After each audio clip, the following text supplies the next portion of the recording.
विषयः इति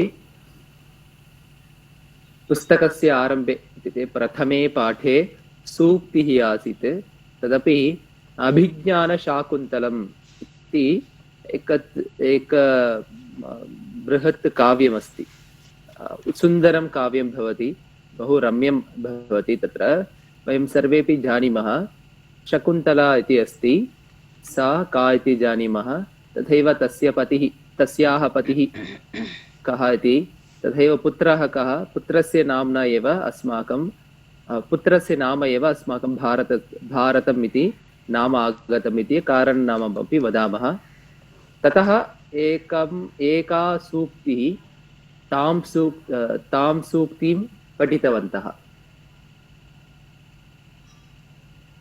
तदनन्तरं परिचयपुस्तके वयं सर्वेपि किं पठितवन्तः इति अत्र पुनस्मारणरूपेण, संक्षेपरूपेण, बिन्दुरूपेण दत्तमासीत्। विशेषणभावः, कर्तरि प्रयोगः, कर्मणि प्रयोगः, भावे प्रयोगः, एवं नानाविध अंशानां पुनस्मारणं कृतवन्तः। तदनन्तरं शिक्षास्तरे वयं सर्वेपि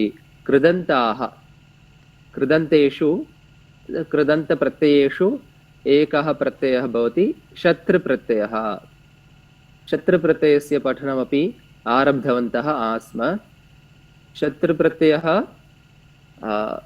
कालं न सूचयति इति उक्तवान्, तथापि वर्तमानकालस्य अर्थः इव भवति।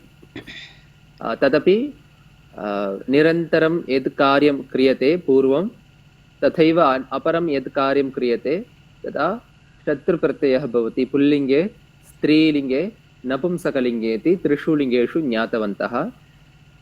अभ्यासाः अपि आसन्, अभ्यासान् समापितवन्तः।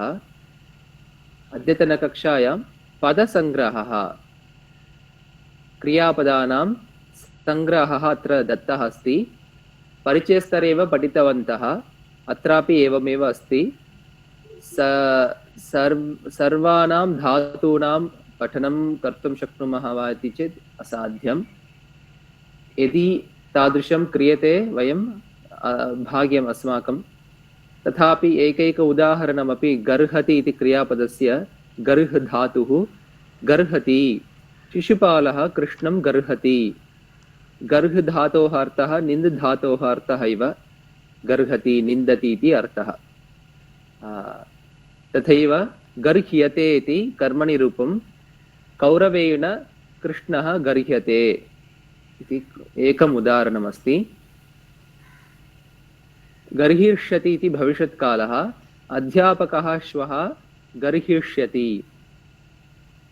यदि बालकः गृहपाठं न करिष्यति तर्हि अध्यापकः श्वः गर्हिष्यति इति एकम् उदाहरणं तावदेव। गर्हितव्यं, तव्यत् प्रत्ययः, तव्यत् अनियर् समान अर्थे भवति। दुश्चरितं गर्हितव्यम् अथवा गर्हणीयम्। इक्तप्रत्ययः पुल्लिङ्गे, स्त्रीलिङ्गे, नपुंसकलिङ्गे च। तेन बालः गर्हितः, तेन बाला गर्हिता, तेन कुलं गर्हितम्। तथैव तवतु प्रत्ययः, वान्वति वत् प्रत्ययः भूतकाले भवति, कर्तरिप्रयोगः एव। जटायुः रावणं गर्हितवान्, सीता अपि रावणं गर्हितवती इति। गर्हन् अत्रैव शत्रुप्रत्ययः अस्ति। यजमानः गर्हन् गतवान्, यजमानः सेवकं गर्हन् गतवान्। गर्हन्ति इति अस्ति स्त्रीलिङ्गे। दासी गर्हन्ति प्रविष्टवती इति। गर्हित्वा, तथैव विगर्ह्य इक्त्वा प्रत्ययः, लेप् प्रत्ययः समान अर्थे भवति, परन्तु इक्त्वा प्रत्ययः सामान्यक्रियापदेषु भवति। लेप् प्रत्ययः कुत्र भवति चेत् स्पष्टतया जानीमः। यत्र यस्मिन् क्रियापदे 22 धातूनां योजनं भवति, प्रयोगं कुर्मः, आरम्भे स्थापयामः, तत्र इल्यप् भवति इति जानीमः।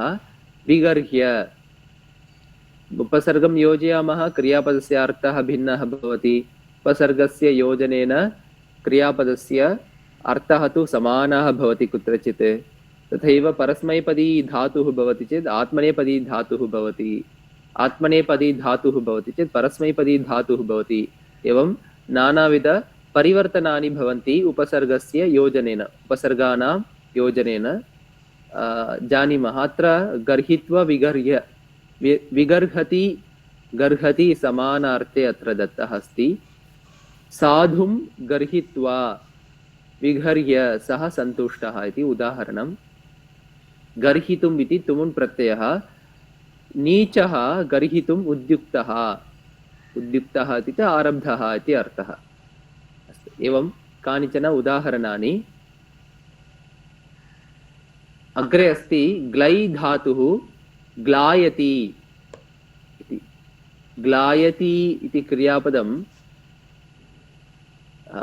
प्रायः शुष्यति इति क्रियापदस्य अर्थः इव भवति, किञ्चित् एवं। शुष्यति इत्युक्ते काय्दल् इति, अत्र वाडुदल् इति अस्ति। ग्लै धातुः ग्लायति इति क्रियापदं। ग्रह् धातुः गृह्णाति इति क्रियापदं। घ्रा धातुः जिघ्रति क्रियापदम्। अस्तु, एकं कार्यं कुर्मः। भवन्तः यं धातुम् इच्छन्ति तं धातुं प्रयोगं कृत्वा कानिचन उदाहरणानि वदन्तु। ग्लै तथैव ग्रह् घ्रा धातुः।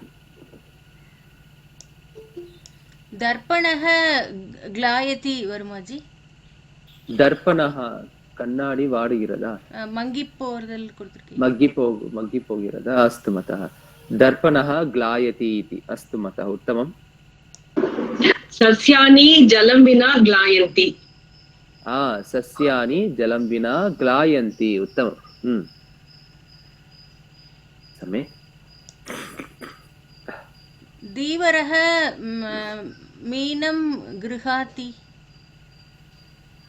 गृह्णाति मतः। अत्र उच्चारणनियमः स्मरामः वा? उच्चारणशास्त्रे तु अधिकं नास्ति। एवं संस्कृतभाषायां यथा लिखितं भवति, यथा अक्षराणि भवन्ति तथैव उच्चारणं करणीयम् इति उच्चारणशास्त्रम्। इत्युक्ते शब्दशास्त्रे एवमेव अस्ति। तथापि एक्सेप्शन् इति वदामः, तानि कानि अक्षराणि इति जानीमः। पूर्वं हकारः, महाप्राणाक्षरं यारलवः हकारः भवेत्। परवर्णाः नासिकवर्णानि सन्ति किल, नासिकवर्णाः, तानि अक्षराणि प्रायः तत् इङ् इञ्च ङ ञ अक्षरं द्वयमपि प्रयोगे अधिकं न भवति। तदपि मिलित्वा एव ण टटडढण तत्तदधन पपबभम एतानि अक्षराणि भवन्ति। तदा उच्चारणे मात्रं परिवर्तनं भवति इति जानीमः। इत्युक्ते गृह्णाति इत्येव अस्ति अत्र, गृह्णाति, परन्तु उच्चारणं कथं भवति? गृह्णाति इति उच्चारणं कुर्मः। अवगच्छति वा? स्मरामः वा? प्रवेशस्तरे एव पाठितवान् अस्मि। आमाम्। अतः अत्र गृह्णाति, अत्र नकारः परवर्णः अस्ति, परन्तु उच्चारणे मात्रं पूर्वम् उच्चारणं कुर्मः। नकारः पूर्ण अक्षरम् अस्ति, द्विमात्रकालाक्षरं, तथापि तद् अर्धमात्रकालाक्षरम् इव उच्चारणे भवति। गृ इह् नाति इत्येव अस्ति, परन्तु गृ युण् हाति, हकारः पूर्ण उच्चारणं भवति, उच्चारणे एव एवं। तर्हि गृह्णाति इति उच्चारणं कुर्मः। तथैव वह्निः, चिह्नं, ब्राह्मणः, ब्रह्मा, सर्वत्र पश्यामः एवम् उच्चारणे मात्रं परिवर्तयामः। ब्रह्मा इत्येव भवति उच्चारणं, तथापि वयं किं कुर्वन्तः स्मः? ब्रह्मा, ब्रह्मा, अकारः पूर्ण उच्चारणं भवति, तावदेव। भवतु, वदन्तु।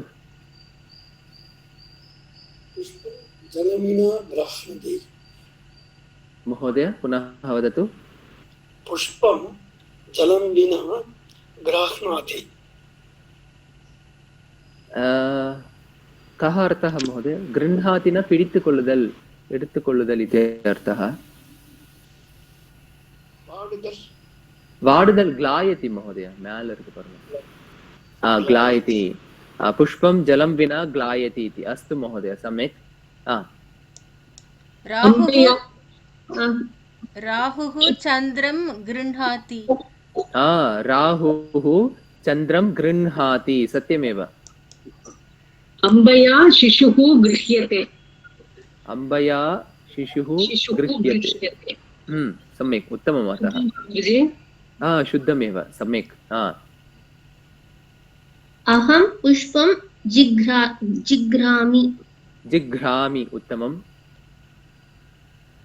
सूर्यः विना पुष्पं ग्लायति। सूर्यः विना वा सूर्यं विना वा? विना वद एन्द उपपद विभक्तिः? सूर्यं विना पुष्पं ग्लायति। अस्तु, सम्यक्। आम्, सत्यमेव। सूर्यनिल्लालं पू वाडुगिरदु। अस्तु, उत्तमम्। शुनकः भोजनं जिघ्रन् खादति। शुनकः भोजनं जिघ्रन् खादति, सत्यमेव, उत्तमम्। अहं पुष्पं घ्रातुम् उद्यानं गच्छामि। घ्रातुम्, उत्तमम्।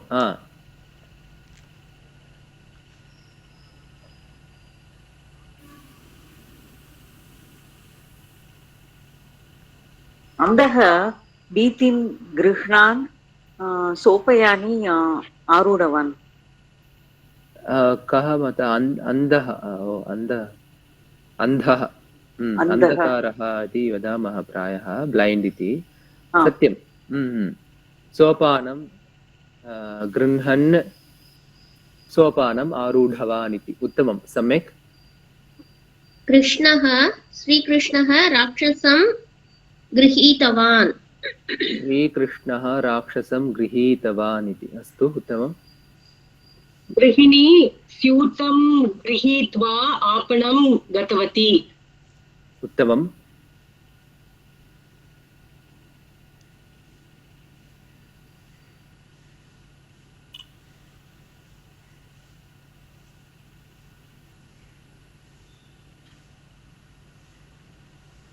अस्तु, उत्तमं। तर्हि किञ्चित् अत्र सम्पूर्णपठनं तु न शक्यते, असाध्यं। भवन्तः गृहे उपविश्य एकैकस्य क्रियापदस्य एकम् एकं वा उदाहरणं लिखामः। ग्लायति इति, पुष्पं ग्लायति, पुष्पेन ग्लायते। जलं नास्ति चेत् पुष्पं ग्लास्यति इति भविष्यत्कालः। ग्लातव्यं, ग्लानीयं, यद् वाडपड वेण्डुम् इति पश्यन्तु, मग्गपड वेण्डुम्। अदु पुरातनवस्त्रम् अवश्यं ग्लातव्यम्। तथैव ग्लानीयम् इति। ग्लानः, ग्लाना, ग्लानम् इति इक्तप्रत्ययो अस्ति। तद् लिङ्गम् अनुसृत्य भवति कर्मपदं, तदपि जानन्तु किञ्चित् भवतु। अहं किञ्चित् यावत् उपायं पूर्वमेव अस्माभिः कृतमस्ति परिचयस्तरे। भवन्तः एकस्य क्रियापदस्य एकम् उदाहरणं लिखन्तु इति प्रार्थये। नो चेत् तत्र किमर्थं पुस्तके दत्तमस्ति? केवलं द्रष्टुं वा? नास्ति, पठनार्थमेव, पठनार्थम्, अभ्यासार्थम्। अतः कृपया एतद् कुर्वन्तु इति प्रार्थये। अग्रे प्रहेलिका। प्रहेलिका पदं कः लिङ्गः? स्त्रीलिङ्गः। स्त्रीलिङ्गपदं प्रहेलिका इति अस्ति। अस्तु, प्रहेलिकायाः पठनं कुर्मः। प्रवेशमध्येपि पठितवन्तः, परिचयस्तरेपि ज्ञातवन्तः। शिक्षापुस्तकेषु अपि, यते पुस्तकस्य पाठेषु अपि प्रहेलिकाः भवन्ति। तेषां पठनं, तासां किल, तासां पठनं करिष्यामः। अत्र प्रहेलिका एवमस्ति। पर्वताग्रे रथो याति, भूमौ तिष्ठति सारथिः, चलते वायुवेगेन, पदमेकं न गच्छति इति प्रहेलिका अस्ति। कः अर्थः इति पश्यामः चेत् पर्वताग्रे पर्वतस्य अग्रभागे इत्युक्ते उपरि इति अर्थः रथो याति इति अस्ति रथः याति रथः गच्छति भूमौ तिष्ठति सारथिः यः रथस्य चालकः अस्ति सः भूमौ तिष्ठति परन्तु वायुवेगेन रथः चलति रथः कथं चलति वायुवेगेन रथस्य चक्रं सर्वं वायुवेगेन चलति परन्तु एकं पदमपि अग्रे न गच्छति तत् किम् इति प्रश्नः अधुना प्रतिपदार्थं पदपरिचयं प्राप्नुमः तदनन्तरं भवन्तः एव स्वयम् उत्तरं वक्तुं प्रयत्नं कुर्वन्तु किमस्ति अत्र पर्वताग्रे पर्वताग्रे समस्तपदम् एतद् पर्वताग्रः इति अकारान्तः पुल्लिङ्गः सप्तमी विभक्तिः एकवचनम् अत्र पर्वतस्य अग्रे इति अर्थे पर्वताग्रे इति भवति मित्राणि प्रायः षष्ठी उपपदविभक्तिः एव पर्वताग्रे इति वदामः अग्रे इति पदं भवति चेत् षष्ठी भवति उदाहरणार्थं पर्वतस्य अग्रे वर्गस्य अग्रे मार्गस्य अग्रिमे भागे सः विद्यालयः अस्ति वळिन् अडुत् अग्रे न अडुत् इति अग्रे गच्छामः इति पुनः पुनः वदामः किल मध्ये मध्ये तदेव अग्रे इति पदं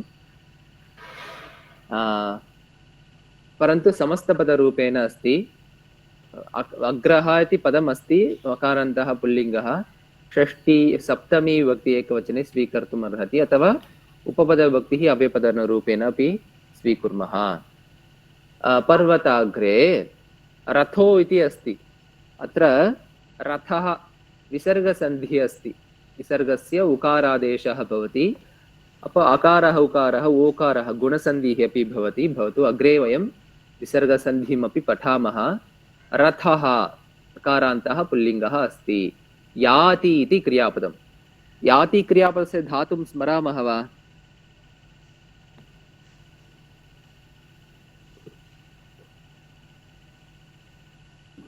किमर्थं बहु सरलमेव या धातुः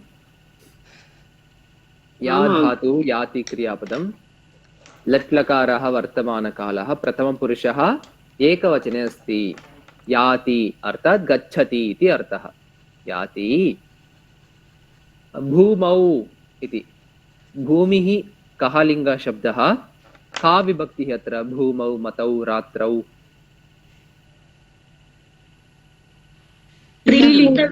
स्त्रीलिङ्गः सप्तमी विभक्ति उत्तमम् इकारान्तस्त्रीलिङ्गः सप्तमी विभक्तिः एकवचनं भूमौ अथवा भूम्यां रूपद्वयमपि भवति वयं मतिशब्दं सम्यक् जानीमः एव अस्माभिः ज्ञायते मतिशब्दः तत्र पठितवन्तः मतौ मत्याम् इति रूपद्वयम् अत्र मतौ इति भूमौ इव अस्ति सप्तमी विभक्तिः भूमौ तिष्ठति था धातुः लट्लकारः वर्तमानकालः प्रथमपुरुषः एकवचनं तिष्ठति इति क्रियापदं सारथिः इति इकारान्तः पुल्लिङ्गः प्रथमा विभक्तिः एकवचनं सारथिः तिष्ठति चलते इति क्रियापदमस्ति चलति चलते इति उभयपदम् इव अस्ति परन्तु कुत्रापि चलते इति पुस्तकेषु नास्ति तथापि अत्र चलते इति दत्तमस्ति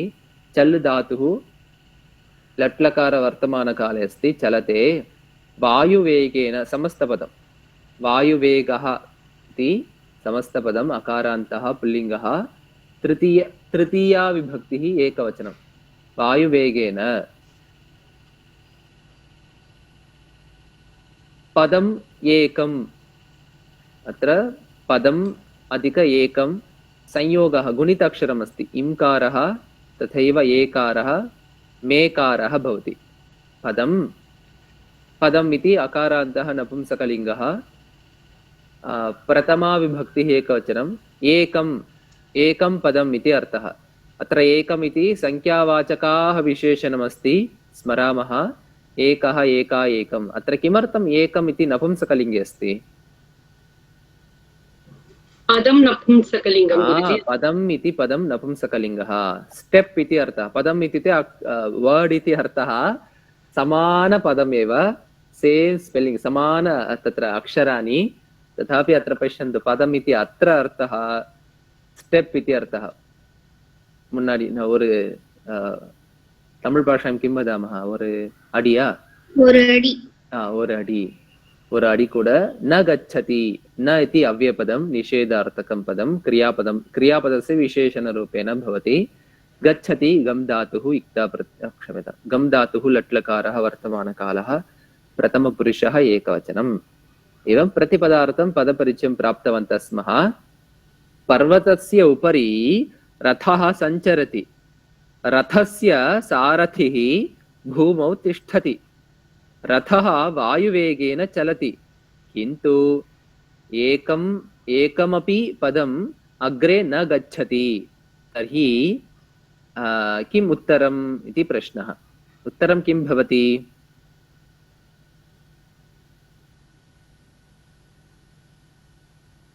किं स्यात् उत्तरम्? ऊहां कृतवन्तः वा? ग्रामेषु एतत् सर्वं भवति। ग्रामीणाः कुर्वन्ति एतत् कार्यं। तदपि मकरसङ्क्रान्ति भवति, महोत्सवसमये नूतनं तद् वस्तु क्रीत्वा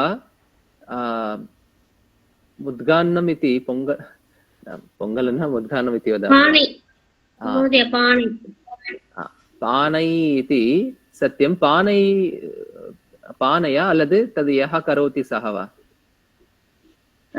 कुयवर्। उत्तमम्। उत्तरत्रयं भवति। सत्यम्, उत्तमं। व्हील् भवति, तत्र चक्रमपि भवति। उत्तमम्। अन्यत् किं भवति?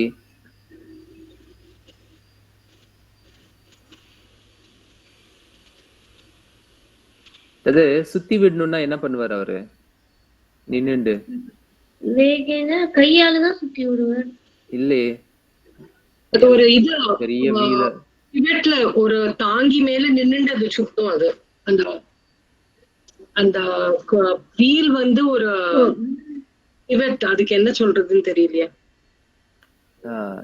तद् प्रायः दण्डमेव प्रयोगं करोति। दण्डमेव गुरुजी। दण्डः एव, स्टिक्, कोल्दा। कुलालचक्रदण्डः इति उत्तरम्। कुलालः जानीमः, कोयवर् इत्येव अर्थः। चक्रं जानीमः, मध्ये चक्रं स्थापयति। दण्डः, कुलालः किं करोति? सारथिरूपेण भवति। तत्र चक्रं भवति, चक्रमेव तत्र रथः।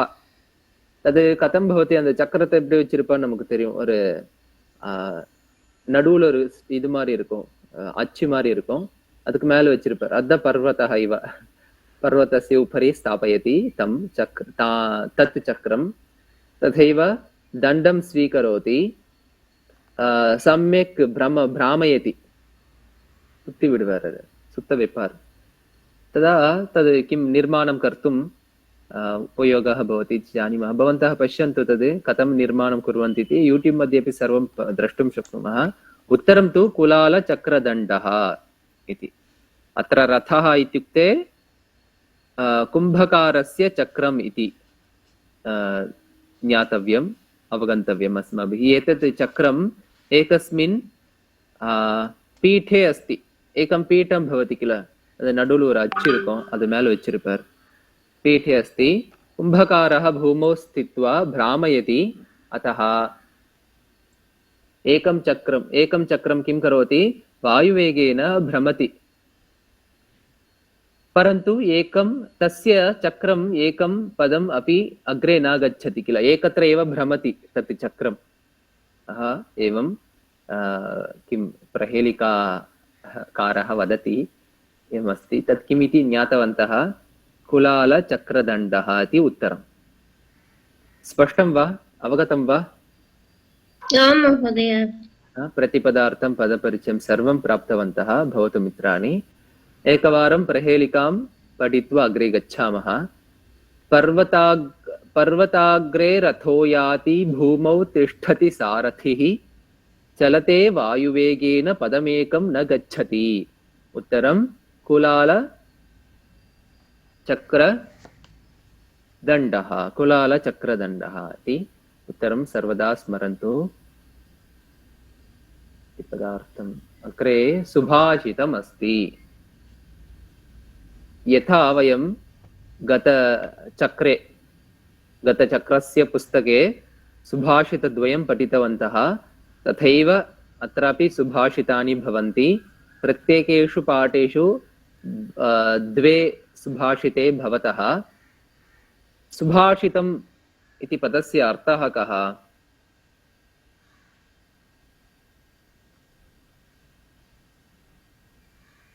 संस्कृतभाषायाः एकं वैशिष्ट्यम् इति चेत् सुभाषितमेव। सुभाषितम् इति पदस्य अर्थः कः? பொன்மொழி. பொன்மொழி अस्तु उत्तमम्। பதம் பிரித்து பொருள் சொல்லுதல்.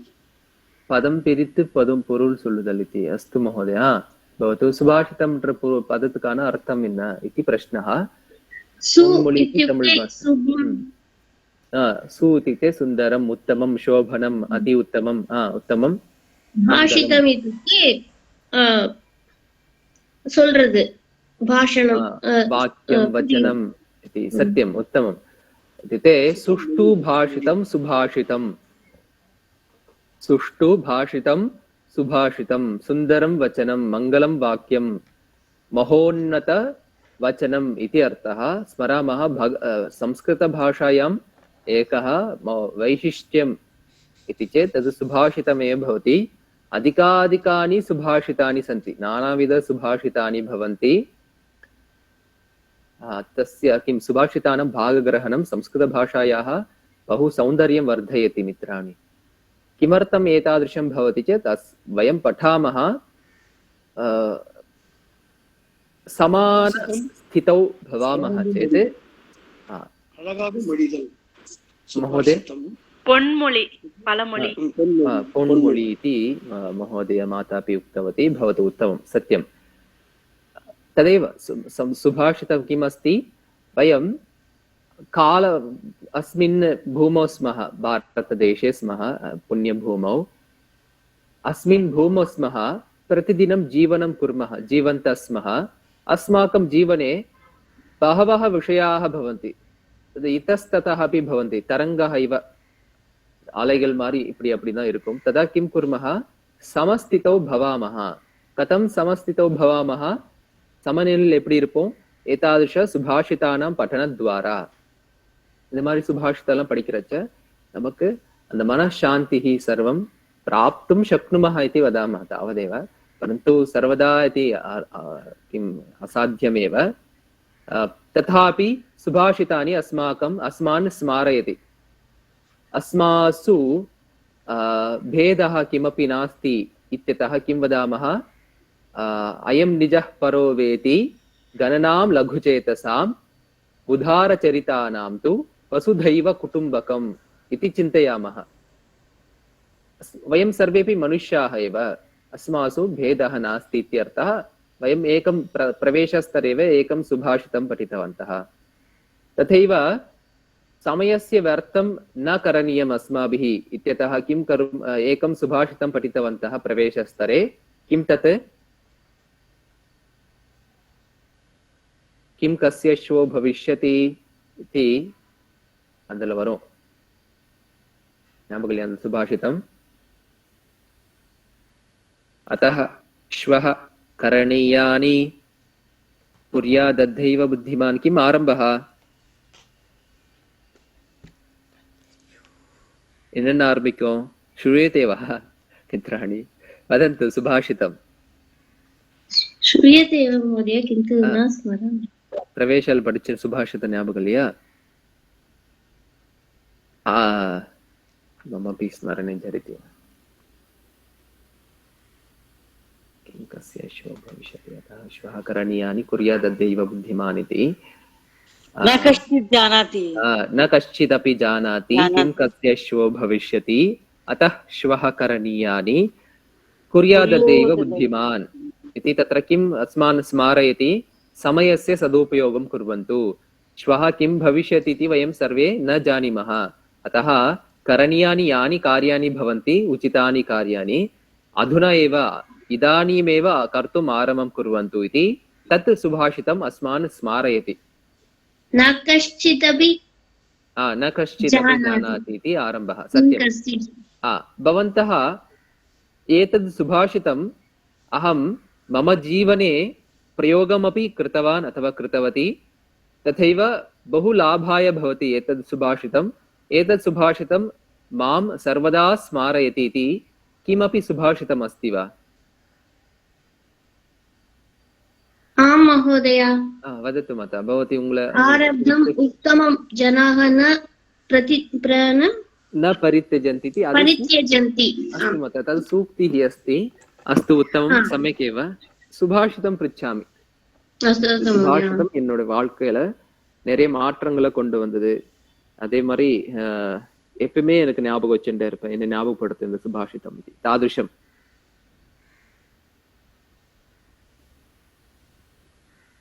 யாருக்கு எதுவும் இல்லையா மகோதயா அது அர்த்தம் தான் எனக்கு தெரியும் ஆனா அந்த அந்த உத்யமே நைவ சித்யந்தி கார்யாணி ந மனோரஜ நஹி சுப்தஸ்ய சிம்ஹஸ்ய பிரவிशन्ति मुखे मृगाः द्वयमपि समानार्थः एव महोदय खलु सूक्तिः अर्थः तत्र किञ्चित् भिन्नः भवति माता किमस्ति तत्र सिंहः भवति सिंहः मृगराजः इति जानीमः मृगाणां राजः इति मृगराजः भवति चेदपि महाराजः भवति चेदपि सः क्षेत्रे अवतीर्य अथवा क्षेत्रे भूत्वा यदि कार्यं करोति तर्हि तस्यापि भोजनं लभते केवलं शयनं करोति मृगाः स्वयमेव आगत्य मुखे राजा अस्ति एषः इति स्वयमेव आगत्य प्रविशन्ति वा न राजा भवति चेदपि सः कार्यक्षेत्रे कार्यं कृत्वा कार्यस्य फलं प्राप्नोति चेदेव तस्यापि भोजनं लभते इति अर्थे तत्र सुभाषितमस्ति उत्तमं भवतु मम एकः प्रश्नः सुभाषितं त्यजन्तु भगवद्गीतायाम् एकं श्लोकं पर्याप्तम् एतद् श्लोकं एषः श्लोकः मम जीवने बहु परिवर्तनम् आनीतं सर्वदा स्मरामि एषः श्लोकः मां सर्वदा स्मारयति तादृशः श्लोकः कः एकः श्लोकः मात्रं वदन्तु सर्वधर्मान् परित्यज्य मामेकं शरणं व्रज अहं त्वा सर्वपापेभ्यो मोक्षयिष्यामि मा शुचः सम्यक् मातः ममापि एषः श्लोकः एव सर्वदा एकः नानाविधश्लोकाः सन्ति परन्तु एतं श्लोकं सर्वदा वदामि अहं यदा कष्टकालं सर्वं भवति तदा भगवन्तं कृष्णं स्मरामि सर्वधर्मान् परित्यज्य मामेकं शरणं व्रज अहं त्वा सर्वपापेभ्यो मोक्षयिष्यामि मा शुचः भगवान् श्रीकृष्णः वदति तदा अस्माकं मनः शान्तः भवति किं भवति सर्वं त्यजामः मनः सर्वदा किं भवति नानाविधविषयान् चिन्तयत् भवति किल मनः नपुंसकलिङ्गः चिन्तयत् भवति तदा कृष्णं स्मरामः कृष्णं वा भवन्तः इष्टदेवतां स्मरामः तदा किं तत्सर्वं किञ्चित् यावत् न्यूनं भवति तावदेव उत्तमम् अतः ममपि सः श्लोकः एव इष्टः श्लोकः उत्तमं परित्राणाय साधूनां विनाशाय च दुष्कृतां धर्म संस्थापनार्थाय सम्भवामि युगे युगे सम्यक् मातः इत्युक्ते भगवान् अहमस्मि अहं सम्भवामि भवान् चिन्तां मा करोतु अहं भवता सह एव अस्मि उनुकुले न भवतः अन्तरङ्गे एव अहमपि अस्मि इति वदति सम्भवामि निश्चयेन भवान् चिन्ता मा करोतु इति उत्तमम् अतः सम्यक् अस्तु भवतु भवन्तः अपि जानन्तु तिरुकुरल् वा अन्यत् किमपि என்னுடைய வாழ்க்கையில இந்த ஸ்லோகம் மறக்கவே முடியாது, இந்த திருக்குறளை மறக்கவே முடியாது. தாதுஷம் भवन्तः किं इष्टः विषयः कः इति पश्यन्तु मित्राणि.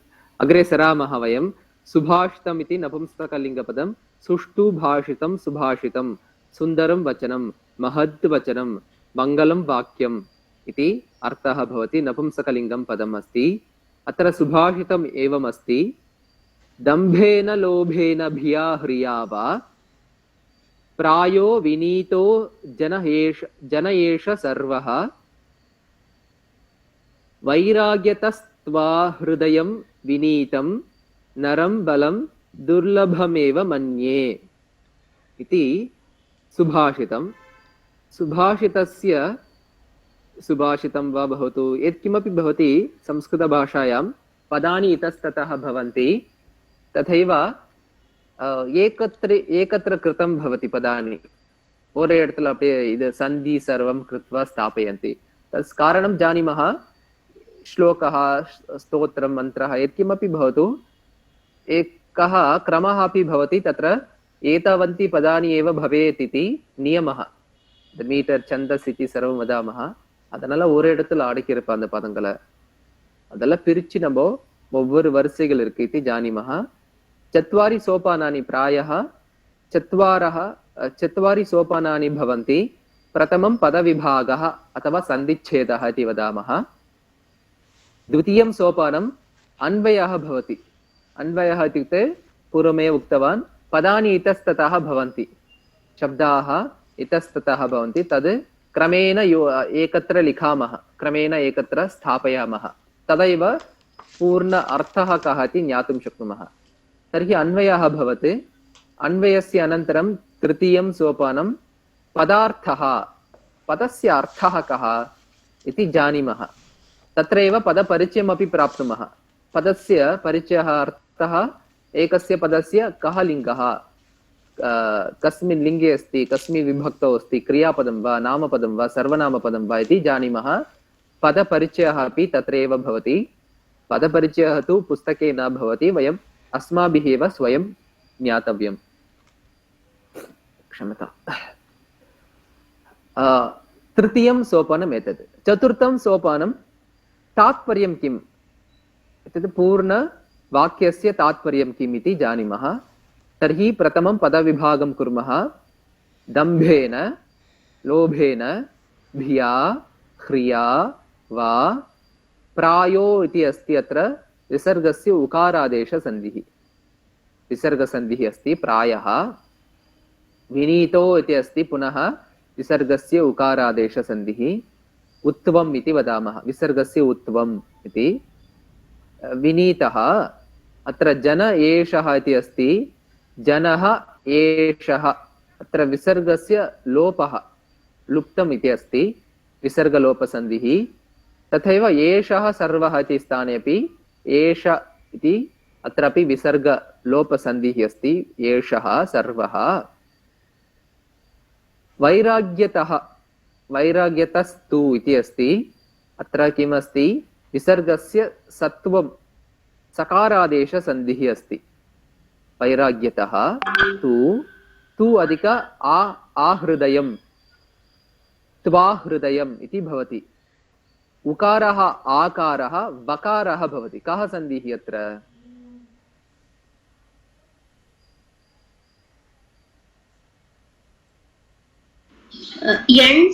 यण् सन्धिः. सत्यमेव, धैर्येण वदन्तु, यण् सन्धिः एव भवति. वयं यण् सन्धिं पठितवन्तः आस्म. इकारः ईकारः परवर्णः असवर्णस्वराः भवति चेत् किम् अक्षरम् आदेशः भवति? பிளஸ்க்கு முன்னாடி இ இருந்து பிளஸ்க்கு அப்புறம் சேம் லெட்டர் இல்லாம அசவர்ண ஸ்வரங்கள் இருந்தா எந்த எழுத்து வரும்? முதல்ல யகாரஹ பவதி.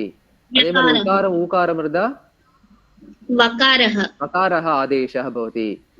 ऋकारः ऋकारः இருந்தா अर्, इर् இல்ல इर् देन अर्रा इर् अर् इति न भवति. அது अर् ஏவோ अर् அல்லது குணசந்தி, அது குணசந்தி, குணசந்திஹி ஞாபகம் இருக்கணும். இது இர் தான் வரும். இர் ஆதேஷः भवति. லிகாரம் இருந்தா பிளஸ்க்கு முன்னாடி பிளஸ்க்கு அப்புறம் சேம் லெட்டர் இல்லாம இருந்தா அப்போ இல் இதி ஆதேஷः भवति. ய இவ் இர் இல் इति चत्वारि अक्षराणि आदेशाः भवन्ति इति यण् सन्धौ पठितवन्तः। अदेन इङ्ग यण् सन्धिः अस्ति तु अधिक आहृदयं त्वाहृदयम् इति विनीतं नरं परं दुर्लभम् अधिक एव दुर्लभमेव अत्र गुणिताक्षरमस्ति संयोगः अस्ति इम् अधिक ए मे इति भवति। मन्ये इति पदविभागं कृतवन्तः। पदविभागस्य अनन्तरं किं भवति अत्र क्रियापदानि कानि तथैव तिङन्तक्रियापदानि कृदन्तक्रियापदानि इति जानीमः। तदनन्तरं पदानि नामपदानि कानि सर्वनामपदानि कानि इति जानीमः। तदनन्तरं श्लोके विद्यमान अव्ययपदानि कानि इति जानीमः। तदनन्तरं विभक्तिपदानि क्रमेण लिखामः। एतद् पदं प्रथमा विभक्तौ अस्ति, एतत् पदं द्वितीया विभक्तौ अस्ति, एवं क्रमेण लिखामः। एवं ज्ञात्वा तदनन्तरमेव द्वितीयं सोपानम् अन्वयः भवति। तदैव अन्वयं कर्तुं शक्नुमः, अन्यमार्गः नास्ति। अत्र पुस्तके अन्वयः दत्तः अस्ति वा?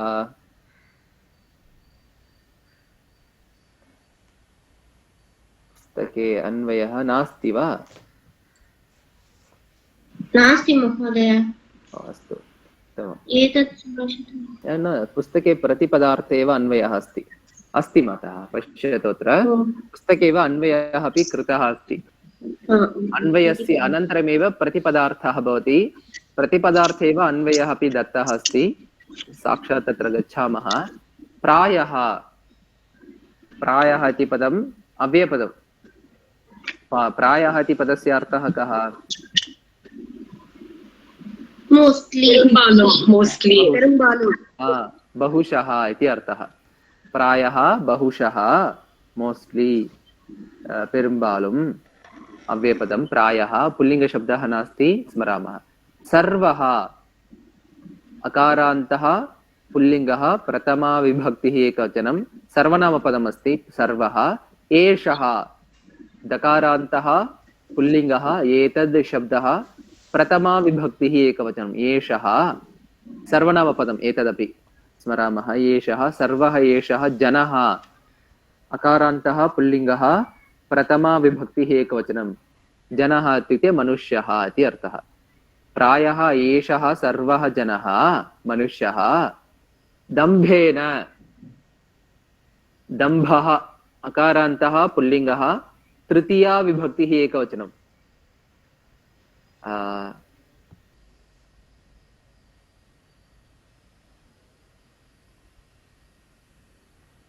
अस्तु। दम्भः इत्युक्ते कः अर्थः?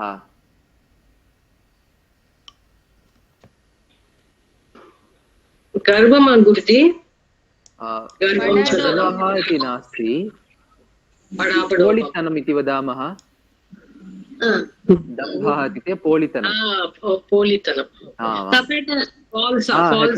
HYPOCRISY उत्तमं। मोसडि इति वदामः। पासाङ्गतनम् इति अदनाल् इति अर्थः। पासाङ्गतनताल् पोलितनताल्। लोभेन लोभः अकारान्तः पुल्लिङ्गः प्रथमा तृतीया विभक्तिः एकवचनं लोभः। कः अर्थः लोभः इत्युक्ते?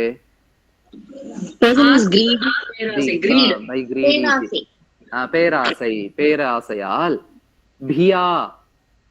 अत्र भी इति ईकारान्त स्त्रीलिङ्गः तृतीया विभक्तिः एकवचनम् अस्ति। भिया इति थर्ड केस् इरुक्कु भयेन इति अर्थः। भिया इत्युक्ते भया भयेन इति, परन्तु अत्र शब्दः भीः भी इति भवति। भीन हनी भी अंद भी करे अधिक भीन ईकारान्त स्त्रीलिङ्गः ஒரே ஒரு எழுத்துல வருது பாருங்க। भीतिः भयम् इति अर्थः। भीत्या भयेन भिया इति स्त्री शब्दवत् भवति।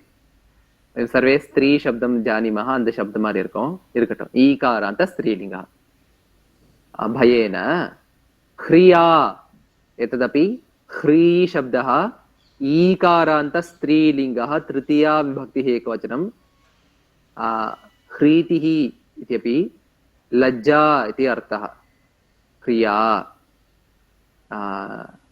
वेट्कत्ताल् इति अर्थः लज्जया वा इति अव्ययपदम् अथवा इति अर्थः वा इति पदस्य अत्र अर्थः अथवा इति अर्थः स्मरामः वा न क्वश्चन् प्रश्नः अपि भवति अत्र वा इति और अथवा इति अर्थः विनीतः इत्यत्र अकारान्तः पुल्लिङ्गः प्रथमा विभक्तिः एकवचनं विनीतः अर्थः कः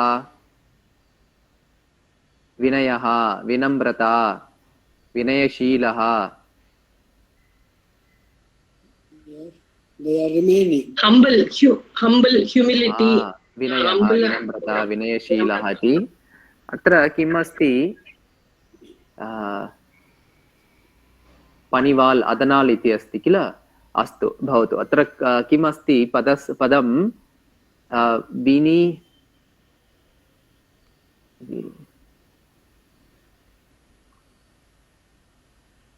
पदम् अवगन्तुं न शक्नोमि परन्तु पञ्चमी विभक्त्यर्थे अस्ति वयं यत्किमपि कारणं वदामः तदा पञ्चमी विभक्तिं प्रयोगं कुर्मः तृतीया विभक्त्यर्थे भवति अदनाल् इति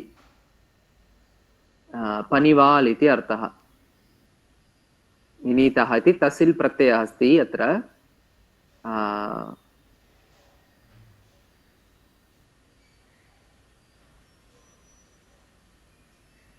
विनीतः इति अत्र पञ्चमी विभक्ति अर्थे अस्ति वा अथवा प्रथमा विभक्तौ अस्ति वा इति संशयः मित्राणि भवतु एकवारं दृष्ट्वा वदामि अहं विनीतः इति प्रायः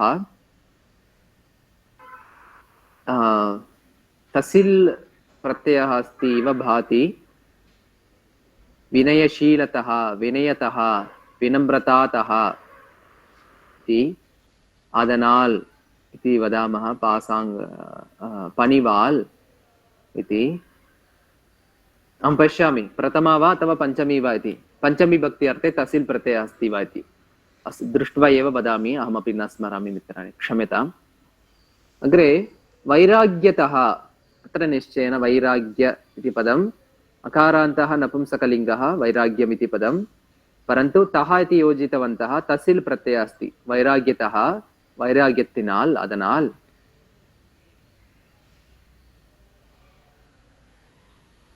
कः अर्थः वैराग्यतः इत्युक्ते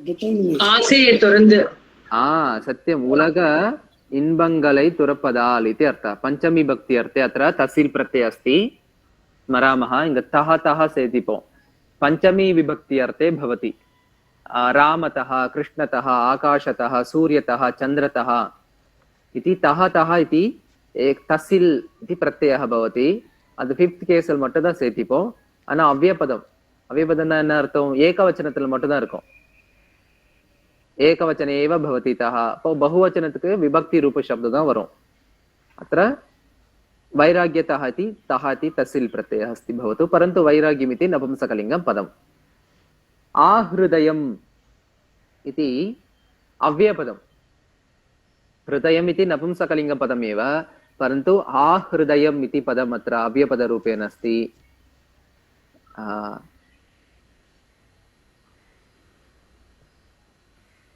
कः अर्थः आहृदयम्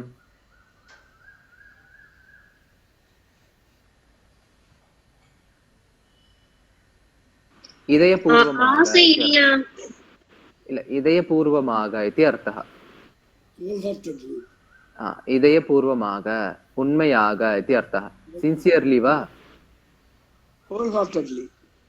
महोदय Wholeheartedly. अस्तु महोदय उत्तमम्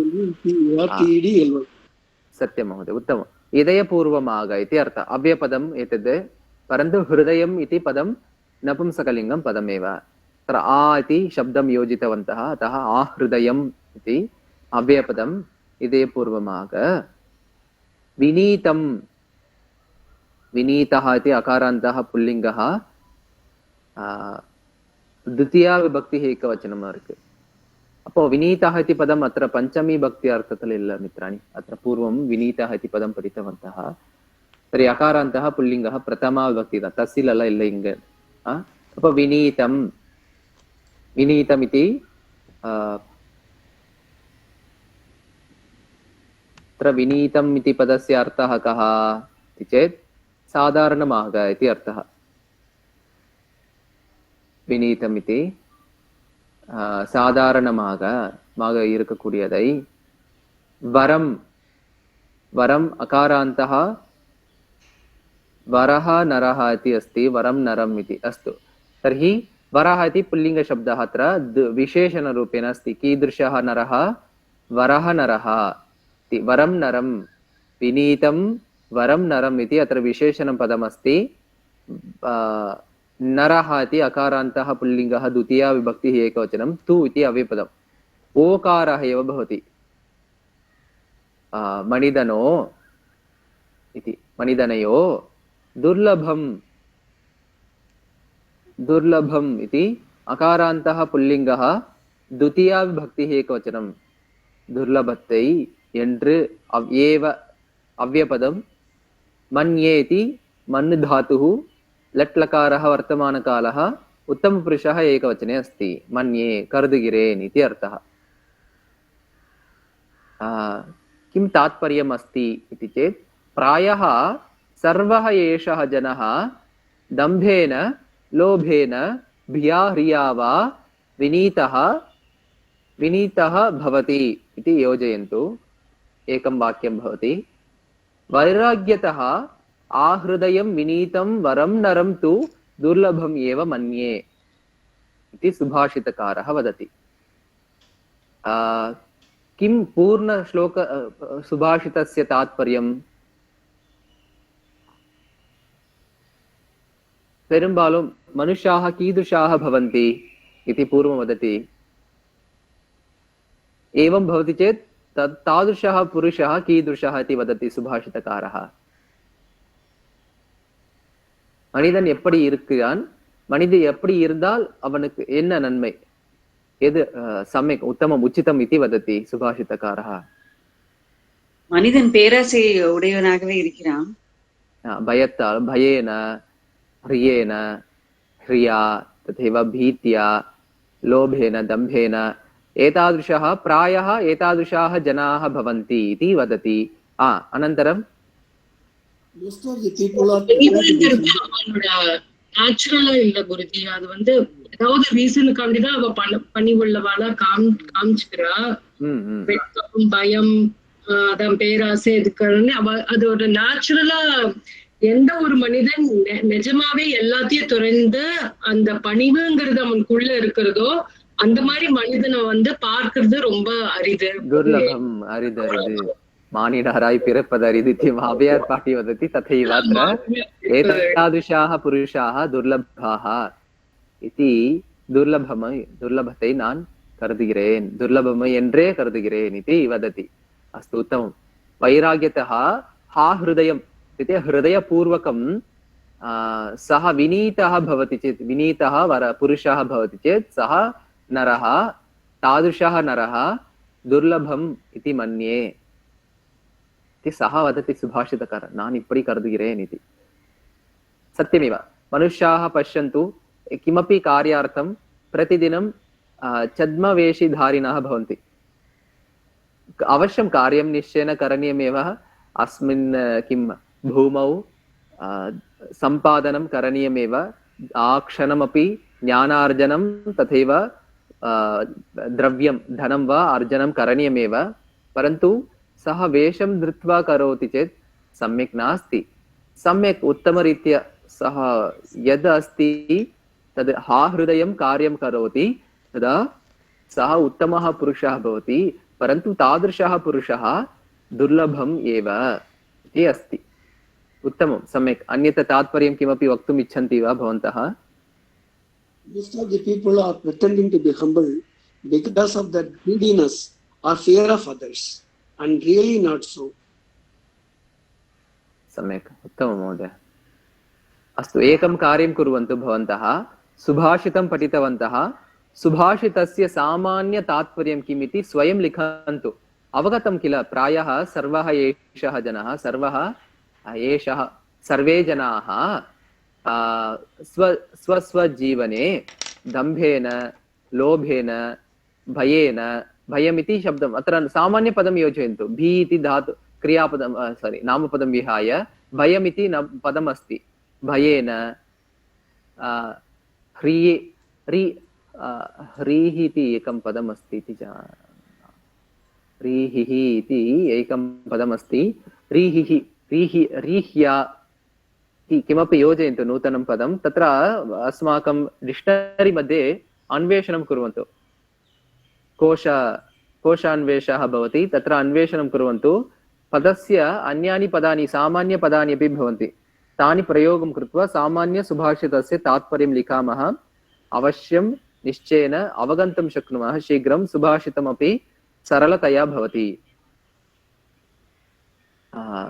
क्रियेण विनीताः भवन्ति विनयशीलाः भवन्ति परन्तु यः पुरुषः वैराग्यतः हा हृदयं भवति तादृशः नरः अस्मिन् भूमौ दुर्लभम् एव मन्ये इति सुभाषितकारः वदति इति लिखन्तु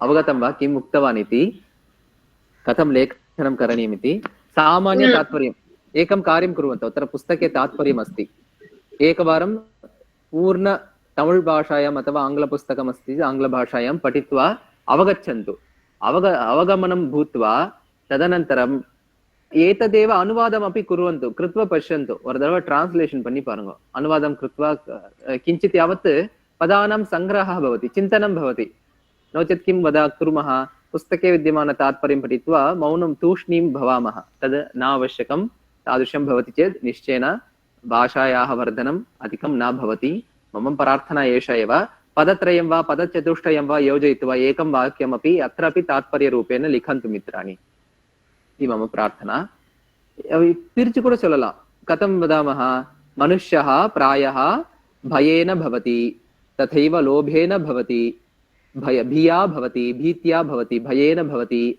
ह्रिया भवति एतादृशं भूत्वा सः विनीतः इव